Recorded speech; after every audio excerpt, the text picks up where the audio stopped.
প্রিয় দর্শক, দৈনিক সকালবেলার ফেসবুক পেজ এবং ইউটিউব চ্যানেলে আপনাদের সকলকে স্বাগত জানাই। আমি নবীন রহমান। কাতার ভিত্তিক আন্তর্জাতিক গণমাধ্যম আল জাজিরা আজ একটি প্রতিবেদন প্রকাশ করেছে। সেই প্রতিবেদনে তারা দেখিয়েছে বাংলাদেশের পতিত রাজনৈতিক শক্তি আওয়ামী লীগ আগামী দিনগুলোতে ঠিক কতটুকু সুবিধা করতে পারবে। বাংলাদেশের রাজনীতিতে এই দলটি কি আবারও ফিরে আসবে? ফিরে আসলে কি আবারও ক্ষমতার স্বাদ পাবে, নাকি সময়ের পরিক্রমায় হারিয়ে যাবে এই রাজনৈতিক দলটি? এই রাজনৈতিক দলটির ভবিষ্যৎই বা কি? এ নিয়ে একটি প্রতিবেদন প্রকাশ করেছে কাতার ভিত্তিক আন্তর্জাতিক গণমাধ্যম আল জাজিরার গণমাধ্যমে আল জাজিরার প্রতিনিধি বেশ কিছু মানুষের বক্তব্য নিয়েছেন। তারা রাজবাড়িতে মৎস্য শিকার করে জীবিকা আরোহণ করে রিপন মৃধা, তার বক্তব্য নিয়েছেন গোপালগঞ্জের রিকশা চালক সুলাইমান মিয়ার। এছাড়াও আল জাজিরার প্রতিনিধি কথা বলেছে বিশিষ্ট রাজনৈতিক বিশ্লেষক এবং একটি ম্যাগাজিনের সম্পাদক, জবান নামে যে ম্যাগাজিনটা রয়েছে সেই ম্যাগাজিনের সম্পাদকের সঙ্গে কথা বলেছে। রেজাউল করিম রনি তার সঙ্গে কথা বলে তার বিশ্লেষণ জানার চেষ্টা করেছে। এছাড়াও জাহাঙ্গীরনগর বিশ্ববিদ্যালয়ের সাবেক অধ্যাপক আনু মোহাম্মদের বিশ্লেষণ নিয়েছে।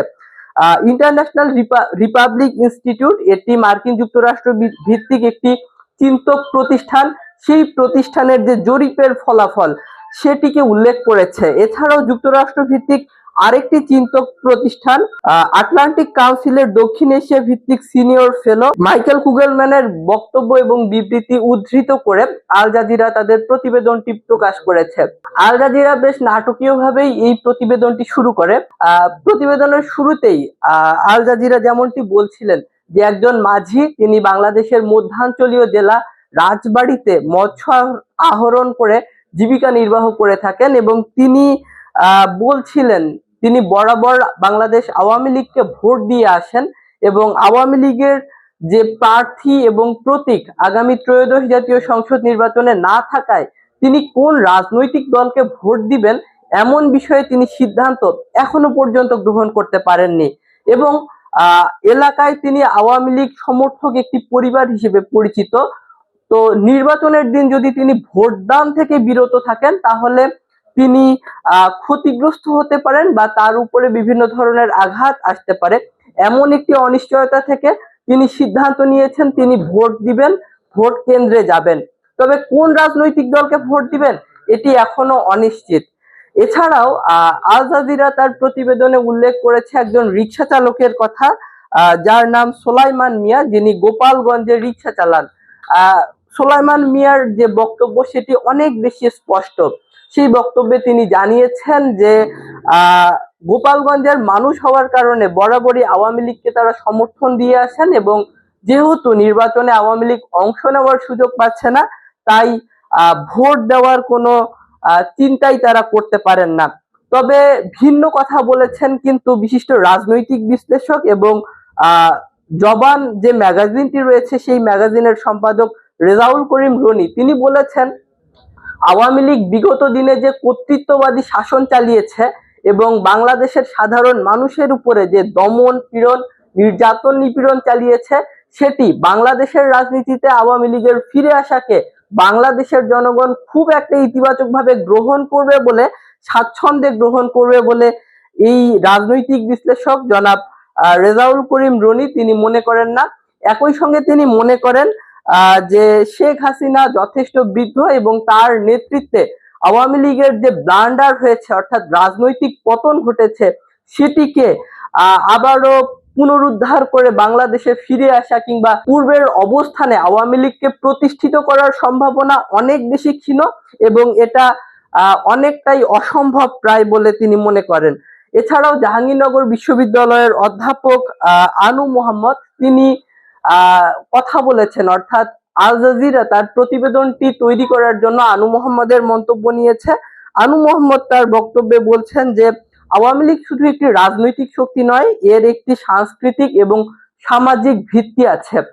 তো আওয়ামী লীগ যদি আগামী দিনে নির্বাচনে অংশগ্রহণ না করার ফলে আওয়ামী লীগের সমর্থকরা প্রত্যেকটি সমর্থক আসলে তার যে এলাকা সেই এলাকার প্রভাবশালী রাজনৈতিক পক্ষগুলোর সঙ্গে হাত মেলাবে এবং টিকে থাকার জন্য, বেঁচে থাকার জন্য তারা মিলেমিশে একাকার হয়ে যাবে। অর্থাৎ যে কোনো উপজেলায়, ইউনিয়নে কিংবা শহরে প্রভাবশালী যে রাজনৈতিক পক্ষগুলো আছে, যে ব্যক্তিটি আছে, সংগঠন আছে, দল আছে, আওয়ামী লীগের ভোটাররা মূলত তাদের সঙ্গে এক ধরনের আপোষ রফা করবে বা নেগোসিয়েট করবে বলে আনু মোহাম্মদ মনে করেন, এবং এর মধ্য দিয়ে তারা ব্যক্তিগতভাবে তাদের যে জীবন জীবিকা এবং টিকে থাকার যে লড়াই সেটি চালিয়ে যাবে। তবে আওয়ামী লীগের যে কালচারাল হেজিমনিটি বাংলাদেশে বিরাজ করছে এবং সামাজিক প্রভাবটি রয়েছে, সেটি থেকে বাংলাদেশকে মুক্ত করা নিঃসন্দেহে চ্যালেঞ্জের বলে মনে করেন আনু মোহাম্মদ। এছাড়াও একটি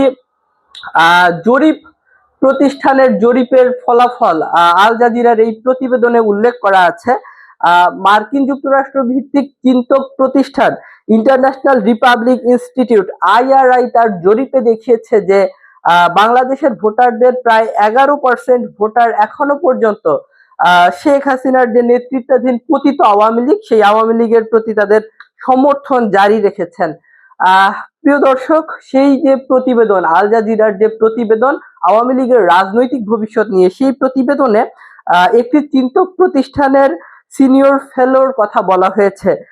মার্কিন যুক্তরাষ্ট্র ভিত্তিক চিন্তক প্রতিষ্ঠান আটলান্টিক কাউন্সিলের দক্ষিণ এশিয়া বিষয়ক সিনিয়র ফেলো মাইকেল কুগেলম্যান, তিনি তার যে মন্তব্যটি করেছেন সেটিকে উদ্ধৃত করেছে আল জাজিরা। তিনি বলেছেন, আওয়ামী লীগ মূলত একটি অপেক্ষা করার কৌশল গ্রহণ করছে। অর্থাৎ আওয়ামী লীগ যে বর্তমানে বেশ নাজুক একটি অবস্থায় আছে, এক ঘরে এবং কোণঠাসা অবস্থায় আছে, সেই অবস্থায় থেকেই মূলত আওয়ামী লীগ অপেক্ষা করছে একটি অনুকূল সময় এবং পরিবেশের জন্য, যেই অনুকূল সময়টি বাংলাদেশের রাজনীতিতে আওয়ামী লীগকে ফিরে আসার ক্ষেত্রে সহায়ক হতে পারে বলে মাইকেল কুগেলম্যান মনে করেন। এছাড়াও আওয়ামী লীগের একটি সাংগঠনিক কাঠামো যেমন আছে, ঠিক তেমনি যারা আওয়ামী লীগের সাংগঠনিক কাঠামোর বাইরেও কিছু সমর্থক আছে, যারা আসলে আওয়ামী লীগের পোস্ট পদবি হোল্ড করে না বা আওয়ামী লীগকে ভোট দেয় না, তারপরেও আওয়ামী লীগের প্রতি এক ধরনের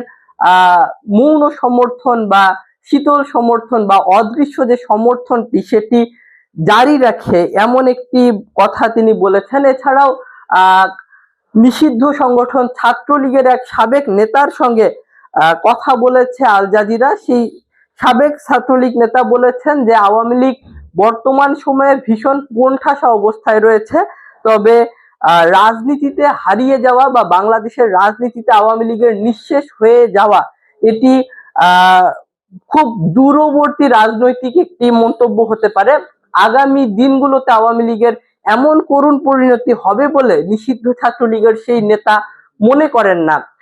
প্রিয় দর্শক, আল জাজিরার প্রতিবেদনে আল জাজিরার প্রতিবেদক বিভিন্ন জনের সঙ্গে কথা বলেছেন, মন্তব্য নেওয়ার চেষ্টা করেছেন, জানার চেষ্টা করেছেন এবং তাদের বক্তব্যগুলোকেই উদ্ধৃত করে মূলত বাংলাদেশ আওয়ামী লীগের বাংলাদেশের রাজনীতিতে আগামী দিনের ফিরে আসা কিংবা পুনঃপ্রতিষ্ঠিত হওয়ার যে সম্ভাবনা, সেই সম্ভাবনা কিংবা হারিয়ে যাওয়ার যে পূর্বাভাস, সেই পূর্বাভাস সম্পর্কে এই প্রতিবেদনের মধ্যে ধারণা দেওয়ার চেষ্টা করেছে।